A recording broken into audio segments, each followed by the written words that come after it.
Hi guys, രേഖാചിത്രം എന്ന Malayalam movie കണ്ടിട്ട് ഞാൻ വരുവാണ്.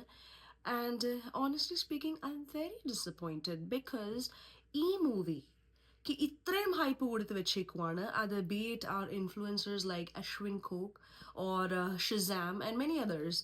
എനിക്കറിയത്തില്ല, are they doing it for the industries people, but അവർ ജെന്യുവൻ ആണെന്ന് പ്രതീക്ഷിച്ചാണ് ഈ മൂവി കാണാൻ ഞാൻ പോയത്. എൻ്റെ ഒരു റിവ്യൂ ഇസ് വളരെ ഒരു ആവറേജ് സ്റ്റോറി ലൈൻ ഉള്ള ഒരു മൂവിയാണ്.